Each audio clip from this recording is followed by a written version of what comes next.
Mahma tasawwarta bibalik fallahu bikhilafi dzalik. Apapun yang terbayang di dalam dirimu mengenai Allah, Allah berbeda dengan itu. Bayangkan apa saja, Allah beda dengan itu. Sebut istawa, terbayang sesuatu? Allah bersemayam di atas arsy, terbayang sesuatu? Allah bukan begitu.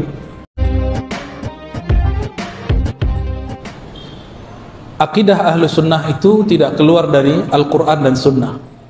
Cuma sayang, sifat 20 yang dulu mudah itu sekarang dianggap sulit karena tidak bersanad. Maka sekarang malam ini saya ringkas. Mau nggak dapat ringkasannya? Mau? Ya. Jadi ternyata tauhid itu kalau mau dibagi-bagi bisa banyak. Kalau di kajian-kajian yang sudah direkam oleh kawan-kawan kita, saya pernah menjelaskan tauhid surat Al-Ikhlas. Ada ahadiyah, ada samadiyah. Sekarang ada pembahasan tauhid yang barangkali jarang dibahas juga, yang dituliskan dalam surat Asy-Syura ayat 11. Di lafaz awalnya disebut falikul habbi wan nawa. Ini disebut dengan tauhid af'al. Apa namanya? Tauhid af'al. Bahwa tiada di alam semesta ini yang berbuat, yang berperan kecuali Allah Subhanahu wa ta'ala. Kenapa Allah sebut habbi? Kenapa Allah sebut biji? Biji itu kecil sekali. Jangankan kamu yang besar, biji kecil pun Allah yang mencipta. Biji kecil pun Allah lah Tuhannya. Tuhannya si biji adalah Allah. Apalagi tubuh ini. Ini disebut dengan tauhid af'al. Ini yang mudah ya. Kalau susah belajar sifat 20, saya kasih yang mudah. Ini yang mudahnya. Kita loncat langsung masuk tengahnya. Laisa kamitslihi syai'. Laisa, tiada. Kamitslihi, yang seperti semisalnya. Itu dua tuh, ka misli. Ka seperti, misli semisalnya. Jangankan mirip dengannya, mirip dengan yang semisalnya pun tiada. Paham? Laisa kamitslihi syai', sesuatu pun. Tapi Al-Imam Fakhruddin Ar-Razi, nama saya Ar-Razi, tapi bukan Fakhruddin ya, itu Fakhruddin Ar-Razi. Ternyata imam ini dikafirkan oleh kelompok ekstrim ya, cuma karena dia tidak sesuai dengan kelompok Hanabilah di zamannya. Apa kata Imam Fakhruddin Ar-Razi? Laisa kamitslihi syai'. Ka di situ menguatkan mitsli, artinya tiada yang serupa dengannya sesuatu pun. Coba bayangkan semua yang kita tahu. Coba bayangkan. Sudah. Coba bayangkan semua yang kita tahu. Mulai dari malaikat, aras, kalau tahu. Pernah ke ujung bumi? Ujung Medan aja belum ya? Udah pernah ke ujung Sumatera? Udah pernah ke Sabang belum? Udah pernah ke Mentawai belum? Belum. Jangankan ujung langit, ujung bumi pun kita belum lewati.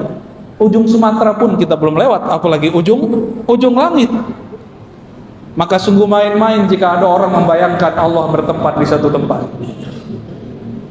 Laisa kamitsli syai', ini namanya tauhiduz zat.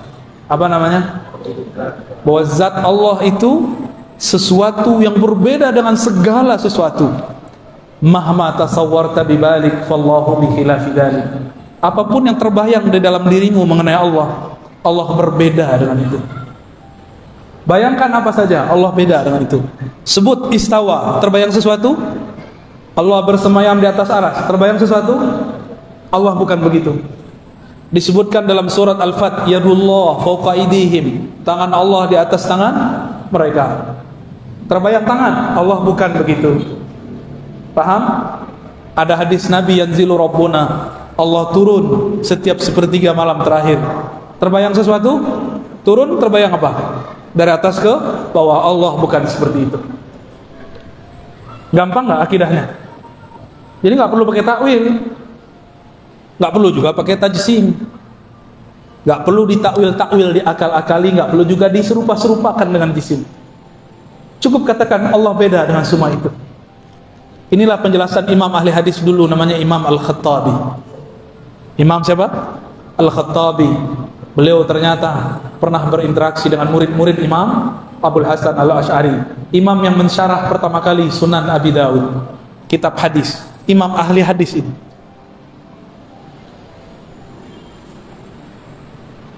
Terus di ujung ayat, wa huwas sami'ul basir. Dia yang maha sami', maha mendengar, dia yang maha melihat. Ini disebut dengan tauhid sifat dan juga disebut dengan tauhid asma atau asma dan sifat. Allah menyebut dirinya sami' basir, tapi Allah juga sebut manusia dalam surat Al-Insan, faja'alnahu sami'an basira. Kami jadikan manusia mendengar dan melihat. Apa bedanya? Bedanya wa huwas sami'ul basir. Itu pakai alif lam, yang ini tidak pakai alif lam. Yang pakai alif lam itu Allah Subhanahu wa taala. Alif lam bagi ahli nahwu menunjukkan satu makna ma'rifah. Bagi ahlul haqiqah diartikan ini kesempurnaan, kamaliyah Allah Subhanahu wa taala. Alifnya alif kamaliyah, jamaliyah. Lamnya lam jalaliyah, keagungan Allah Subhanahu wa taala. Jadi berapa tauhid kita?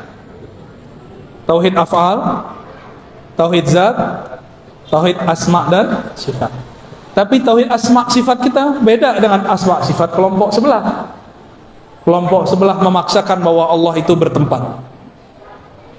Kata imam dia, Allah jika turun sepertiga malam terakhir, dalam kitabnya Isbatun Nuzul, syarah Isbatun Nuzul, syarah hadis Isbatun Nuzul, kata dia, Allah jika turun dari aras, dia turun tanpa meninggalkan aras, tapi benar-benar turun, berpindah dari atas ke bawah, tapi aras tidak ditinggal. Pusing kan? Itu namanya jam'u baina mutanaqidain, menggabungkan dua hal yang bertentangan. Turun dari atas ke bawah, kata dia. Benar, turun dari atas ke bawah.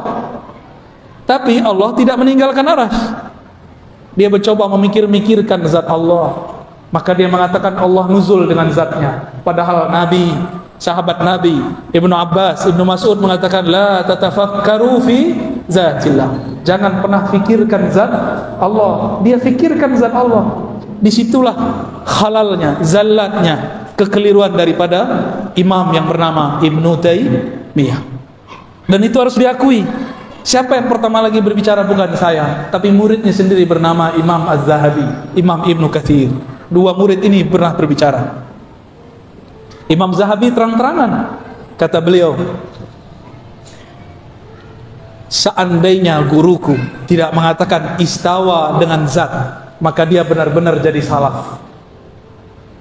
Maka saya sampaikan cinta saya kepada teman-teman yang mengaku salafi. Jika antum benar-benar ikut ulama salaf, hapuslah lafaz zat. Katakan nuzul, nuzul turun, selesai. Tidak usah bayangkan. Tak katakan istawa, istawa, selesai. Tidak usah diterjemahkan. Katakan niat, tapi bukan niat ini. Tapi jangan ditakwil-takwil, dibayang-bayangkan. Ya. Namun zaman ini zaman yang sudah berbeda. Orang-orang sudah banyak mulai terjebak pada menyerupakan Allah dengan benda. Disitulah ilmu Imam Ghazali mulai dipakai. Apa kata Imam Ghazali? Berajal ilmu kalam, ilmu akidah itu sebenarnya tidak wajib sampai ada umat tergelincir. Sekarang kita dengar langsung mereka mengatakan akidah Asy'ariyah sesat. Benar gak? Ini Medan sudah dikepung, Pak. Medan sudah dikepung. Mereka sudah punya kampus. Kapan Wasliyah punya kampus? Kapan NU di sini punya kampus? Kalau Muhammadiyah sudah ada, tapi Muhammadiyah tidak bergerak di bidang itu. Ya ulama-ulama, tuan-tuan guru yang ahli sunnah di sinilah harus buat kampus. Kalau bisa buat juga yang tidak berbayar. Kadang-kadang orang mau menukar akidahnya cuma karena gratisan, karena merasa hidup susah, tidak bisa bayar SPP, kemudian ganti akidah. Ini yang terjadi. Jika dia awal-awal sudah ganti akidahnya, apalagi nanti ketika dia selesai. Maka kita doakan semoga tuan guru kita yang ada di sini Ahlus Sunnah, mereka diperkuatkan oleh Allah, diilhamkan supaya berani, supaya tidak takut kecuali hanya kepada Allah Subhanahu wa taala.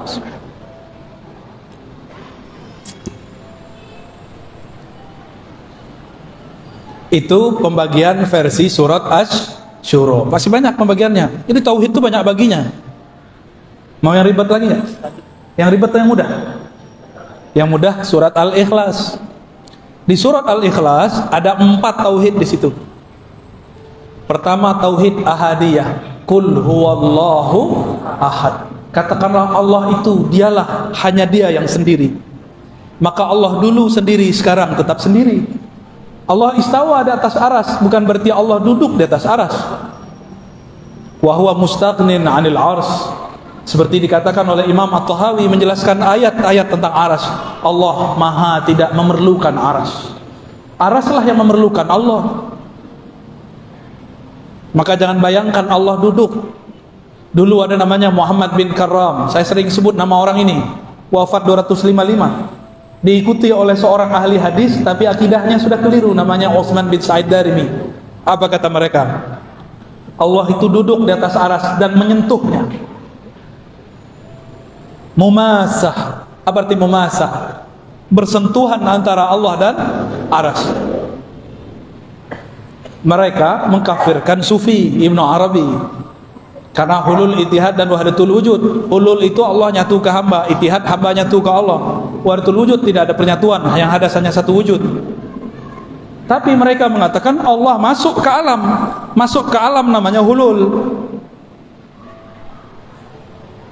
Bagaimana cara Allah masuk ke alam? Allah turun sepertiga malam terakhir. Itu namanya hulul. Maka kita meyakini Allah istawa di atas aras, turun ke bumi, ke langit bumi, tapi tidak bersatu dengan bumi, tidak perlu memasuki langit. Karena jika diartikan memasuki, berarti kita membayangkan Allah Subhanahu wa taala zatnya. Dan ini pantangan para sahabat, pantangan Rasulullah sallallahu alaihi wasallam. Itu tauhid apa namanya? Ahadiyah. Jadi ahadiyah ini mudahnya Allah sendiri sebelum ada alam. Namanya tauhid ahad, berarti Dia sendiri. Lalu Dia ciptakan alam.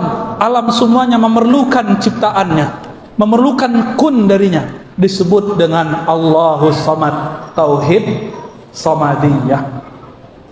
Paham? Kita ini perlu butuh Allah nggak? Orang Medan nyebut butuh nggak jorok ya? Sama kayak orang Jakarta ya? Sama kayak orang Padang juga? Oh, sama. Allah tidak membutuhkan alam. Alamlah yang butuh kepada Allah. Allah tidak perlu disembah. Alamlah yang perlu menyembah Allah. Apa arti sembah? Sembah itu hormat. Sembah itu artinya mengenal. Alam itu butuh kenal Allah. Maka kemuliaan alam tergantung seberapa kenal dia kepada Allah. Kalau cuma kenal Bismillahirrahmanirrahim ya segitu aja. Kalau kenal makna Bismillahirrahmanirrahim itu lebih cakep lagi. Mungkin ada yang ngomong, susah amat belajar akidah. Berarti kita cuma segitu makomnya. Kita jadi orang awam aja, berarti antum cuma jadi orang awam. Tidak mau menggunakan otak yang besar itu untuk memikirkan hal-hal yang penting. Dunia dipikirkan, cinta, jatuh cinta, patah hati dipikirkan. Giliran tentang Allah tidak mau belajar sifat-sifatnya. Sifat Allah boleh dipikirkan, tapi zat Allah tidak boleh dipikirkan. Lam yalid wa lam yulad. Tidak melahirkan, tidak dilahirkan. Disebut dengan tauhid tanzih anis sabab. Tauhid tanzih, Allah maha suci daripada sebab. Allah tidak butuh sebab. Dialah yang menciptakan sebab. Orang Yahudi datang kepada Rasulullah sallallahu alaihi wasallam. Apa kata mereka? Ya Muhammad, siapa yang menciptakan langit dan bumi? Allah. Lalu siapa yang menciptakan Allah? Itu orang Yahudi. Itu cerdas atau kebelinger? Cerdas atau bodoh? Jadi orang Yahudi itu enggak seperti yang diceritakan orang. Ada yang cerdas, ada yang tidak cerdas. Sama kayak kita. Kenapa banyak nabi di kalangan Yahudi? Karena banyak mereka yang menyimpang. Jadi jangan bangga dulu orang Yahudi jadi Yahudi, ya. Katanya dulu orang Batak daftar jadi orang Yahudi ya, nggak diterima ya. Loh janganlah, jangan daftar lah. Orang Melayu mau jadi orang Yahudi juga janganlah ya.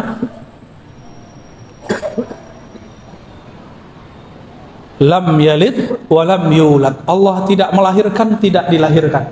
Berarti Allah tidak menyebabkan sesuatu atau disebabkan sesuatu. Tapi dialah yang menciptakan semua sebab. Allah yang menciptakan semua sebab. Ini tauhid namanya apa? Tanzih anis sabab, daripada sebab. Banyak pembagian tauhid. Ada lagi. Walam yakul lahu kufuwan ahad. Apa artinya? Tidak ada yang sekufu. Apa arti sekufu? Biasanya pembahasan sekufu itu pembahasan orang nikah. Syarif masyarif, sayyid masayyid, ustadz ma ustazah. Enggak begitu ya. Ini bab lain. Kufuwan artinya banding. Tidak ada yang sebanding semisal dengannya. Ini namanya tauhid tanzih yang kedua, anit tasbih. Tanzih daripada keserupaan. Apa arti tanzih? Allah Maha Suci. Gimana? Panas nggak palanya? Udah udaranya panas ya? Medan memang panas ya. Ada berapa tauhid? Versi surat Al-Ikhlas. Jadi beda ayat, sudah beda jurus, sudah beda pembagian. Jadi kalau mau bagi-bagi tauhid banyak, tauhid itu bukan hanya 3. Oke, ada lagi pembagian tauhid. Surat An-Nas. Qul a'udzu birabbil falaq, disebut tauhid rububiyah. Qul a'udzu birabbin nas. Rabbin nas, rabbil falaq, rabb. Ini disebut tauhid apa arti rububiyah? Pencipta. Kembalinya kemana? As-Samad, cabang dari tauhid As-Samadiyah. Terus Qul a'udzu birabbin nas, malikin nas, ilahin nas. Malikin nas ini penjelas makna rububiyah. Karena Allah menciptakan alam, dialah yang memiliki alam, dialah raja alam semesta. Disebut tauhid mulkiyah, cabang daripada tauhid rububiyah. Gak perlu diganti-ganti, itu cabang. Lalu ada pembagian yang lain. Ilahin nas, tauhid uluhiyah. Tauhid uluhiyah itu artinya apa? Apa arti ilah? Apa arti ilah? Rob Tuhan juga. Apa beda Rob dengan ilah? Sesembahan. Kalau Rob, Rabbi, Rabbana. Apa arti Rob? Allah, Tuhan yang bersifat mencipta. Apa arti Rabb? Alhamdulillahi Rabbil Alamin. Segala puji milik Allah, pencipta alam semesta. Itu arti Rabb. Di dalam tubuh kita ada miliaran alam. Setiap sel itu satu alam. Setiap ada pembuluh darah, satu alam. Satu pembuluh, satu rambut, satu alam. Di tubuh ini banyak sekali alam. Maka manusia disebut dengan alam kecil, al-alam as-saghir. Maka kalau disebut alhamdulillahi rabbil alamin, tidak usah bayangkan yang di luar, bayangkan kita. Segala puji, terima kasih ya Allah yang menciptakan tubuhku dari yang sel terkecil zarah sampai tubuhku yang besar. Itu namanya tauhid rububiyah. Cuma sayang sekali kata rububiyah oleh kelompok sebelah dipakai untuk istilah yang aneh. Kata mereka ada tauhid al-musyrikin, ada tauhid orang musyrik. Gimana tuh Dr. Thohir? Tauhid orang musyrik nyambung nggak? Tauhid mengesahkan satu, musyrik menyekutukan, nyambung nggak? Itulah akibat karena mereka mengharamkan kitab-kitab mantik. Mantik ini jadi senjata ulama-ulama di tanah Melayu dari dulu. Itulah pertahanan mereka salah satunya ketika berdebat. Tapi zaman sudah berubah. Sekarang zamannya bukan mantik, zamannya mana dalilnya. Jadi para ustadz, para kiai, tuan guru jangan lagi bangga-bangga dengan mantik. Sekarang pelajari dalil. Dalil menurut mereka, dalilnya adalah Quran Sunnah, ayat sekian, hadis sekian. bukan nomornya, hafalkan teksnya. Gak penting hafal nomor, yang penting hafal teksnya. Jadi rububiyah kita berbeda dengan rububiyah mereka. Bagi kita rububiyah itu murni sang hamba mengatakan, mengakui aku adalah ciptaanmu ya Allah. Dan rububiyah itu mesti digabung dengan uluhiyah, bersatu dengan uluhiyah, maka disebut ilahin nas, ilahnya manusia. Ilah itu artinya yang berhak disembah. Ilah itu artinya yang dituju, dan yang paling indah artinya yang maha dicintai. Itu arti dari ilah. Kalau ahli fikih bilang yang disembah, makanya ahli fikih menyebut sholat itu taklif, beban. Benar, Tuan Guru? Kalau ngajar fikih, usul fikih, diartikan fikih usul fikih apa? Ilmu mengenai tentang apa? Adillah, dalil-dalil kepada mukallaf, orang yang dibebani. Maka ahli fikih ini kalau sholat terbebani, wah isyarat gini, ya subuhlah gini, itu ahli fikih biasa. Tapi kalau fikihnya faqih robbani, itu beda.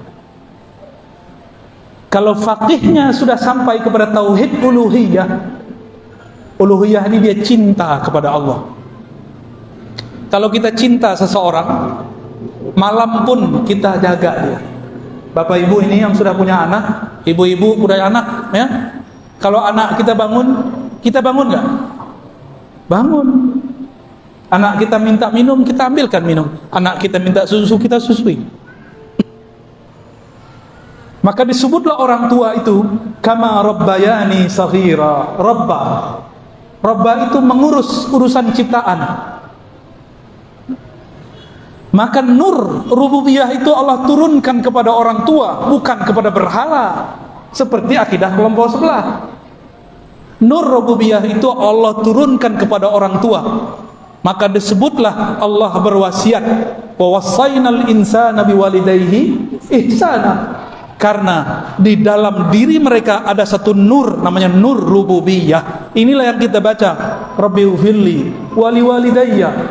Ya Allah, ampunkan aku dan kedua orang tuaku. Warhamhuma, sayangi keduanya. Kama rabbayani, sebagaimana mereka mengurusku dengan penuh kasih sayang di waktu kecil.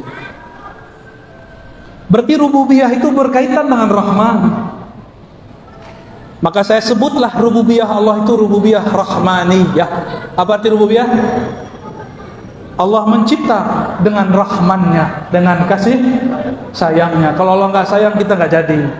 Maka kalau ada orang bunuh diri, dia sedang mengkhianati kasih sayang Allah Subhanahu wa ta'ala. Makanya Allah marah kepada orang yang bunuh diri, disiksa dia, kecuali di syariat Nabi Musa. Itulah tauhid uluhiyah. Kalau sudah gabung tiga tauhid ini, baru terjaga dari waswas syaitan. Syaitan itu yang ahli waswas namanya khannas. Siapa namanya? Jangan kasih nama anak khannas ya. Kayaknya ada di Quran ini ya. Buka-buka di Quran halaman terakhir, wah khannas. Saya kasih nama anak aja ya, Abdullah Khannas. Jangan ya. Kalau mau kasih nama anak, tanya ke ulama. Ini benar gak artinya? Kalau orang sudah jatuh cinta kepada Allah, barulah dia masuk kepada tauhid uluhiyah. Orang-orang seperti inilah kalau ibadah bukan terasa beban. Bangun tahajud bukan karena cari pahala lagi, tapi karena malu. Allah dengan rahmannya turun ke langit pertama, masa kita tinggalkan dia tidur begitu saja? Itulah makna tanazzulat rahmaniyah, turunnya rahman Allah Subhanahu wa ta'ala. Kita datang ke rumah seseorang, tapi kita ketuk nggak buka-buka pintu. Kita ketuk lagi nggak buka pintu, ketuk lagi nggak buka pintu. Besok mau datang lagi nggak? Kita tahu dia ada di rumah. Itulah nasib orang yang ngaku cinta Allah, tapi ketika Allah membangunkan dia malam hari, mungkin dengan cara asbab buang air kecil, mungkin karena asbab mimpi baik, mimpi buruk, atau mimpi basah, dia tidak bangun. Maka besok-besok Allah tidak mau menyapa dia lagi. Ya. Jadi tauhid uluhiyah itu beribadah bukan mukallaf, beribadah karena bab cinta. Beribadah karena bab cinta. Gimana, ada cinta Allah belum? Kalau cinta Allah, sering ingat Allah. Kalau cinta Allah pasti cinta Rasulullah sallallahu alaihi wasallam. Jika kita jatuh cinta seseorang, sudah lama tidak bertemu, disebut namanya, pasti hati ini bergetar. Karena mencintai Allah itu abstrak, susah dipikirkan, maka Allah utuslah Nabi Muhammad sallallahu alaihi wasallam. Diutus Nabi Muhammad. Dengan diutusnya Nabi Muhammad, maka orang jika pandang Allah, cukup dengan memandang Nabi Muhammad, mereka ingat Allah subhanahu wa ta'ala. Man izaru'u zukirallah. Orang yang jika dipandang, memandangnya membuat kita teringat yang diingatnya, yaitu Allah subhanahu wa ta'ala. Nah, ini pembagian-pembagian tauhid yang mudah. Ada yang nyatet gak tadi? Antum hafalannya hebat-hebat semua ya? Ya sudah, nggak apa-apa ya. Nanti diputar lagi ya. Kalau lagi putar, sediakan note di depan. Kalau dosen saya marah-marah ini. Guru saya kalau kita nggak bawa pulpen, nggak bawa note, oh bisa diusir. Cuma saya tidak pantas seperti guru saya. Yang pantas jadi beliau-beliau aja. Saya maafkan antum nggak bawa note. Baik. Itulah kira-kira pembagian tauhid dari ragam macam. Ya, masih banyak pembagian tauhid. Nanti ada pembagian tauhid surat Al-Fatihah. Ada tauhid di basmalah, ada tauhid di alhamdulillah. Oh, banyak sekali pak tauhid. Jadi kalau mau bagi-bagi tauhid nggak cukup 3, bisa banyak. Ya, mau dalilnya mana ada. Ya, insya Allah jika umur panjang nanti kita jelaskan lagi tauhid apa yang belum dijelaskan. Wallahu a'lam bishawab. Kemudian ada pertanyaan kita membuka terdapat beberapa ayat di kitab Allah bagaimana memaknai ayat tersebut dan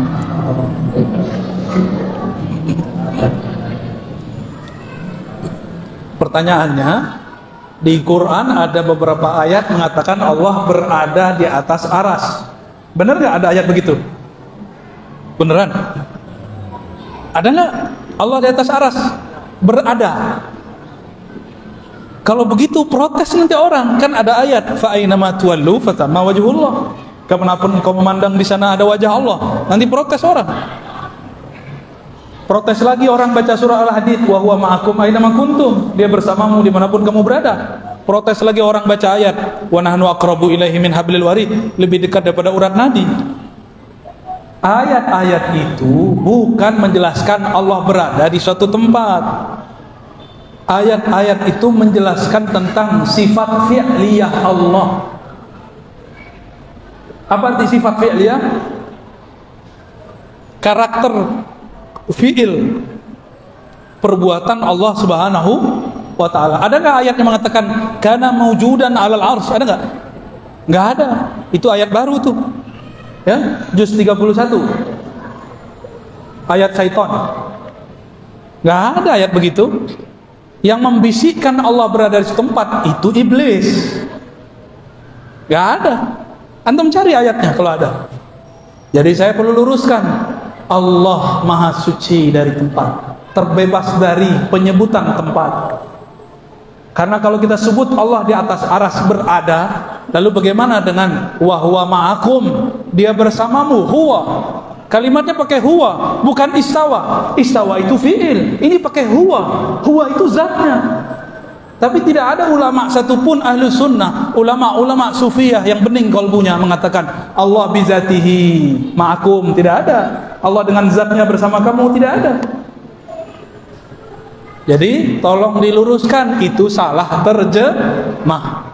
Makanya belajar tentang Allah jangan hanya kepada ahli fikih, belajarlah kepada sufi. Sufi itu bukan orang yang pegang tasbih kemana-mana. Sufi itu man safa qalbuhu, orang yang kalbunya bening dari selain Allah. Itu disebut sufi. Itu bukan orang yang pakai kopiah kayak saya, pakai serban, bukan. Sufi itu man safa qalbuhu, orang yang bening kalbunya mimma siwallah, dari selain Allah. Para sufi karena cinta kepada Allah, maka dia lihat alam semesta ini adalah cintanya Allah, Rahman dan Rahimnya Allah. Hatta nyembelih itu bismillah, hatta minum bismillah, hatta bikin anak bismillah. Yang belum menikah mohon maaf ya, semuanya dengan nama Allah. Maka orang-orang yang kenal Allah pasti cinta, tidak kenal tidak sayang, tidak kenal tidak cinta. Kalau sudah cinta, saya sudah cinta nih sama Ustaz Tahir, Dr. Tahir, saya candain dia dari tadi nggak marah-marah dia. Coba antum yang candain beliau, apa kata beliau? Kamu siapa? Lihat saya siapa? Pasti begitu. Tapi karena saya sahabat beliau, saya candain dari tadi, nggak marah-marah. Saya sebut Dr. Tahir ahli taharah, nggak marah dia. Padahal itu fikih paling basic. Beliau dalam hatinya ngomong, nggak ada taharah, nggak terima ibadah ente. Kalau sudah cinta, dicubit, gemes, tahu gemes? Apa bahasa orang Medannya? Gemes. Geram. Waduh, geram beda dengan gemes. Gemes itu pengen dicubit lagi. Saya sering buat contoh. Kalau kita dulu di sekolah, di madrasah, di kampus, ketika kita mau masuk ruangan, ada perempuan yang kita suka atau ada laki yang kita suka. Bagi perempuan beradu peluk. Jika kita suka sama dia, itu beradunya disyukuri atau dibenci? Dikenang-kenang ya. Nah itulah cinta. Cinta itu mengenang-kenang kejadian-kejadian. Ya, gimana? Tapi kalau nggak suka, jelek loh. Lihat jalan dong. Mata kok taruh di dengkul ya. Begitu kalau nggak suka. Ada orang jalan-jalan di tengah pasar, dia lagi buru-buru, kesenggol preman. Dia tak kenal preman. Apa kata preman? Apa kau? Hah? Dikejar dia tuh ya. Kurang ajar kau, ini wilayah aku ini ya. Tapi kalau kenal gimana? Lah, Dr. Tahir, tahirkan saya. Preman bertato disenggol Dr. Tahir, malah minta ditaharohkan. Karena sudah kenal. Saya kaget dibawa oleh seseorang di satu kampung, pakai motor, pakai mobil dia. Mobil dia sudah mau nyenggol itu motor orang di depannya. Ketika menyenggol, kena sedikit, sengaja disenggol. Orang itu mau marah, udah mau turun tuh, ya. Tahu-tahu dibuka kacanya. Lah, Ustadz, nggak jadi marah. Dulu saya kalau nyetir, ada orang nyalip, saya sering marah. Apa kata orang di samping saya? Bang, kalau itu yang nyalip kamu, jamaah kamu bentak-bentak, ntar kamu malu nggak? Iya juga ya. Begitu. Jadi bagaimana cara supaya musibah tidak berat? Ujian itu musibah. Musibah itu sesuatu yang dikenakan ke badan, dikenakan ke hati, pikiran. Jika sudah cinta kepada Allah, terasa seperti cubitan kekasih, maka kita malah pengen dicubit lagi. Jika tidak ada cubitan, malah kita cari-cari yang cubit yang baru. Gitu ya? Cukup? Terakhir Bu, yang terakhir. Mohon Bu ya penjelasan tentang bagaimana tanggapan Bu terhadap paham salafi wahabi. Terakhir. Paham salafi wahabi. Salafi wahabi sama. Mereka itu saudara kita. Mereka masih syahadat nggak? Meskipun mereka menganggap kita tidak bertauhid yang benar, kita tidak perlu mengatakan hal serupa. Meskipun mereka mengatakan Dr. Tahir ini penyembah kubur karena suka ziarah kubur. Saya mau diajak ziarah kubur, tapi karena waktu tidak cukup, saya mengatakan, sorry dokter, aku lagi tidak mau menjadi penyembah kubur. Kuburiyun, kita nih dituduh sebagai kuburiyun. Perlu nggak membalas orang yang tidak mengerti dengan emosi? Mereka itu cuma tidak mengerti kita. Mereka itu tidak kenal siapa kita. Wah, kita sebenarnya cinta mereka. Maka saya mengimbau kepada semua yang di kolbunya ada cinta kepada Allah, cinta kepada Rasulullah. Irhamu man fil ard. Sayangi makhluk di bumi. Jangankan salafi, anjing aja kita sayang. Kucing aja kita sayang. Ular aja kita sayang, kecuali ular yang manggu sholat. Hewan tidak berakal kita sayang, apalagi mereka. Tapi bagaimana sikap kita secara keilmuan? Secara keilmuan namanya ilmu, itu boleh kritik mengkritik. Namun Allah mengatakan innamal mu'minuna ikhwah. Orang beriman itu bersaudara. Kecuali mereka sudah nggak anggap kita bersaudara. Sepertinya begitu. Karena imam mereka punya kitab tauhid.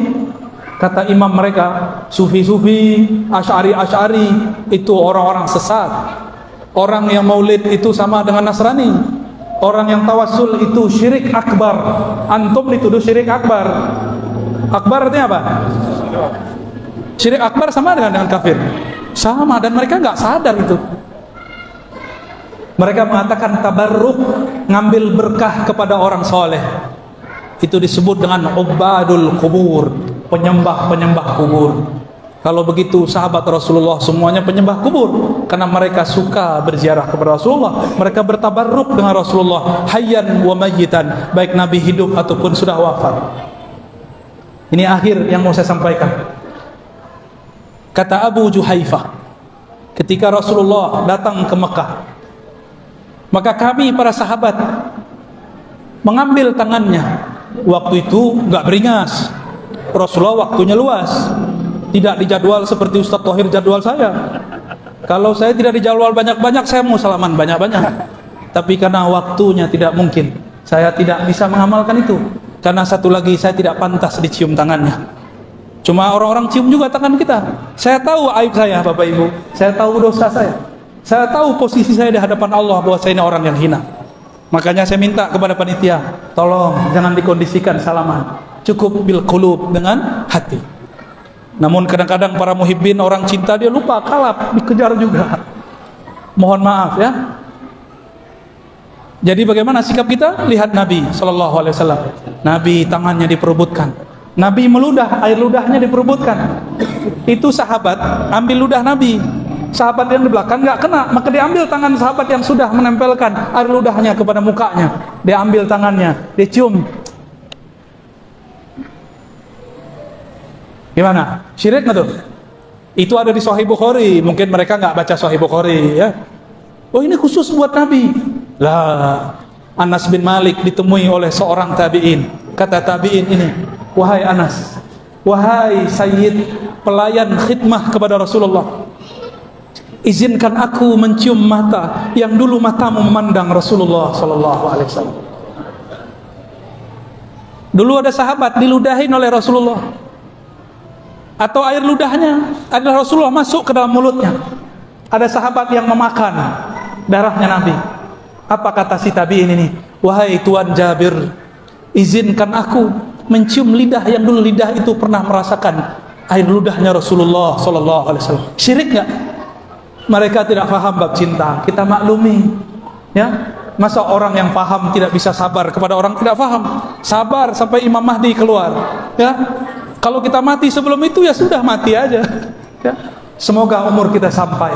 Mereka tidak percaya kepada mazhab, mereka tidak percaya kepada sufi, mereka tidak percaya kepada akidah Asy'ariyah Maturidiyah. Tidak apa, kita maafkan, tidak usah kita rusuh. Maka saya sering katakan, saya begini ini bukan untuk menolak mereka, tapi ingin memperkuat sesama kita. Jadi niatkan ngaji, memperkuat keahlusunahan kita, bukan untuk berdebat dengan mereka. Karena yang belajar ingin berdebat tidak dapat mencium bau surga sejauh 500 tahun perjalanan. Maka saya minta ampun kepada Allah, karena dulu pernah berniat belajar sunnah, khatam Sahih Bukhari Muslim, niatnya untuk berdebat mereka. Benarlah kata Sayyidina Ibn Abbas, al ilmu lillah, ilmu milik Allah. Dan ilmu itu dia enggan kecuali mengarahkan, membimbing orang yang punya ilmu itu kepada Allah Subhanahu wa ta'ala. Jadi sama-sama kita doakan mereka ya. Jadi kalau ngelihat saya ini kritik mereka, bukan saya benci. Wallahi la ubghidu ahadan minal muslimin wa in kana ikhtalafa ma'ana ya. Saya nggak pernah benci siapapun orang Islam, bahkan selain muslim pun saya tidak pernah benci, kecuali yang disuruh Allah benci ya. Semoga kajian ini diridhai oleh Allah Subhanahu wa taala. Semoga ukhuwah kita terjaga. Semoga Medan bertahan, berkibar, imam-imam, syekh-syekh, tuan guru aswajanya, jamaah ahlus sunnahnya yang bersambung kolbunya, akal fikirannya kepada Rasulullah sallallahu alaihi wasallam. Allahumma amin, Allahumma amin, Allahumma rahmanir rahim. Salli ala qalbi Sayyidina Rasulullah sallallahu fil qulub. Ya Allah, sampaikan salam dari kolbu kami kepada kolbu Rasulullah sallallahu alaihi wasallam. Wa salli ala aqli Sayyidina Muhammad fil uqud. Ya Allah, sampaikan salam akal pemahaman kami kepada akal pemahaman Rasulullah sallallahu alaihi wasallam. Allahumma salli ala ruhi Sayyidina Muhammadin fil arwah. Ya Allah, sampaikan salam rindu ruh kami kepada ruh baginda Nabi Muhammad sallallahu alaihi wasallam. Allahumma salli ala jasadi Sayyidina Muhammadin fil ajsad wa qabri Sayyidina Muhammadin fil maqabir. Ya Allah, dengan semua apapun yang kami punya ataupun tidak kami punya, sampaikanlah salam rindu kami kepada Rasulullah sallallahu alaihi wasallam. Ya Sayyidi ya Rasulullah, wahai Rasul kami, wahai Nabi kami, jawablah salam kami. Assalatu wassalamu alaika ya Sayyidana ya abati ya Rasulullah. Rabbana atina fid dunya hasanah wa fil akhirati hasanah wa qina adzabannar. Walhamdulillahi rabbil alamin.